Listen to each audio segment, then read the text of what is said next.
அதிமுக தொண்டன் கையில் தமிழக வெற்றி கழகத்தினுடைய கொடியை கொடுத்து பிள்ளையார் சொல்லி போட்டாச்சுன்னு ஒருவர் பேசுகிறார் என்றால் அவரை நான் எப்படி அழைப்பது என்று எனக்கு தெரியலை.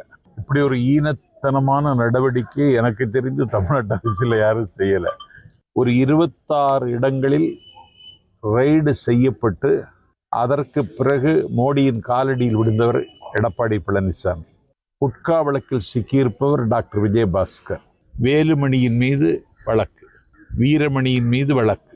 இப்படி அதிமுக அமைச்சரவையில் இருவரை தவிர எல்லோரும் கரைபிடிந்த ஊழலுக்கு சொந்தக்காரர்கள் என்பதை நாடு பார்த்தது. அதிமுக எங்களுக்கு ஒரு பொருட்டல்ல, போட்டி எங்களுக்கும் திமுகவுக்கும் தான். மக்களுக்காக இலை போட்டு ரெட்டை இலை போட்டு குக்கர்ல சாதம் செஞ்சு அத சைக்கிள்ல கொண்டு மக்களுக்கு சென்று அவர்கள் முகம் தாமரை போல மலர்வதை பார்த்துவிட்டு சாப்பாடு மட்டும் இல்ல அதுல மாம்பழமும் வைத்து கொடுத்து நாங்கள் நிச்சயமாக மக்களின் வயிறு நிரம்ப நாங்கள் பாடுபடுவோம். சூரியன் உதிக்கிறதோ இல்லையோ, கைகள் உயர்கிறதோ இல்லையோ, தமிழகத்தில் தாமரை மலர்ந்தே தீரும். குளத்தில் வட்ட இலையோடு தாமரை மலரும்.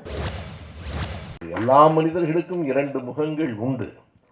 சில பேர் திரைப்படத்தில் வரிப்புலிகளாக இருப்பார்கள், உண்மையான வாழ்க்கையில் வரி கட்டாத புலிகளாக இருப்பார்கள். பார்க்கிற போது அந்த பார்வைக்கும் அவர்களினுடைய அடிப்படை தன்மைக்குமான வேறுபாடு. மீண்டும் பெண்களுக்கு அதிக பேர் வாய்ப்பை வழங்கிருக்கீங்க இந்த தேர்தலையும். அவங்க வாய்ப்பை அவங்க எடுத்துக்கிறாங்க, மிச்சம் இருக்கிறது எங்களுக்கு கொடுத்துருக்காங்க. அது போட்டு பாவம் பார்த்து எங்களுக்கு 117 இடம் கொடுத்துருக்காங்க. இது அவங்க இடம், அவங்களுக்கு உரிமைன்னு சொல்கிறதுக்கோ அதுக்கு உரியதுன்னு சொல்கிறதுக்கோ நான் யார் பைத்தியக்காரன்? அவங்க இடம் அவங்க எடுத்துக்கிறாங்க. இதில் என்ன பெருமைப்பட இருக்குது? கடமை செய்கிறோம். வேற மாநாட்டுக்கான திட்டமிடல் எவ்வளோ பேர் கூட இருக்கிறாங்க? சிறப்பான திட்டம் இருக்கு, காசு மட்டும் இல்லை, ஏதாவது கொடுத்து விடு. என்னையா பணம் தான் இல்லை, அதை கொடுத்துரு. நம்ம இளைஞர்கள் எல்லாமே சேர்ந்துட்டு என்ன பண்றாங்கன்னா, உங்களுக்குலாம் தண்ணி கொடுத்தாங்க. இங்கேருந்து மேடையிலேருந்து பார்த்துட்டு இருந்தேன். பிஸ்கட் பேக்கெட் கொடுத்தாங்க, மேடையிலேருந்து பார்த்துட்டு இருந்தேன். எல்லாருக்கும் தண்ணி கொடுத்தாங்க. இதுதான் திமுகவோட பொதுக்கூட்டம்.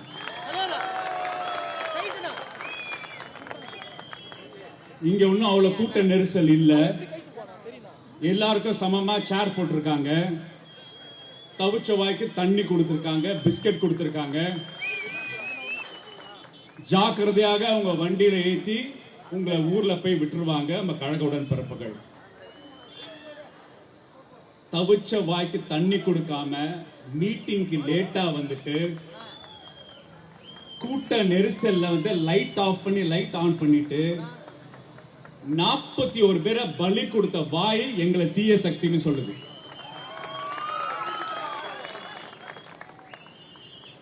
திமுக தீய சக்தியான்னு கேட்கிறேன். திமுக தீய சக்தியான்னு கேட்கிறேன். ஆமாண்ண, நம்ம தீய சக்தி தானே. யாருக்கு தீய சக்தி தான்? மனு தர்மவாதிகளுக்கு நம்ம தீய சக்தி. ஜாதியின் அடிப்படையில வர்ணாசிரம கொள்கையை நிலைநிறுத்தானே, அவனுக்கு நம்ம தீய சக்தி. மத அடிப்படையில அரசியல் பண்றான் பாரு, அவனுக்கு நம்ம தீய சக்தி. யாரெல்லாம் தமிழர்களோட பண்பாடை வந்து கொலைக்க பாக்குறானே, அவனுக்கு நம்ம தீய சக்தி. யாவரெல்லாம் பெண்கள் முன்னேற்றத்துக்கு தடுப்பு போடுறானே, அவனுக்கு நாம தீய சக்தி. எவனா நம்ம வீட்டு குழந்தைகளை படிக்க கூடாதுன்னு நீட்டு போன்ற எக்ஸாம் திணிக்கிறானே, அவனுக்கு நம்ம தீய சக்தி. இன்னைக்கு நாடு முழுக்க மதத்தின் பெயரால் வெறுப்புணர்ச்சி உண்டாக்கி அறுவடை பண்ணி மக்களை வந்து கடவுள் நம்பிக்கையை வந்து மூட நம்பிக்கையா மாத்தி, கடவுள் நம்பிக்கை வந்து மதவெறியா மாத்தி அரசியல் பண்ற கும்பல் தமிழ்நாட்டை பாக்குது. யாரா இவனுங்க? தமிழ்நாட்டு மக்களே, நமக்கு பொங்கலும் ஒண்ணுதான், ரம்ஜானும் ஒண்ணுதான், கிறிஸ்துமஸும் ஒண்ணுதான். அப்படிதான் நம்ம வாழ்ந்திருக்கோம். மாட்டுக்கறி நாம சாப்பிடுற வரைக்கும் இங்க தாமரை மலரவே மலராது. பிரியாணி சாப்பிடுற வரைக்கும் இங்க வந்து தாமரை மலரவே மலராது.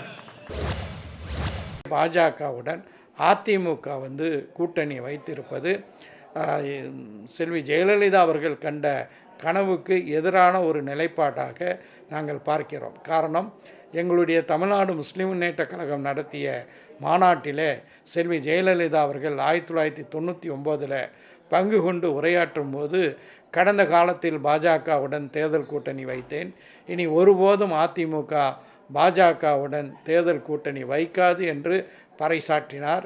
அந்த செல்வி ஜெயலலிதா அம்மையார் அவர்களுடைய அந்த கூற்றை பொய்ப்பிக்கக்கூடிய வகையில், அவர்களுக்கு துரோகம் இழைக்கக்கூடிய வகையிலே தான் எடப்பாடி பழனிசாமி அவர்கள் பாஜகவை தோளிலே சுமந்து தமிழ்நாட்டில் தேர்தல் பரப்புரை செய்து வருகிறார்.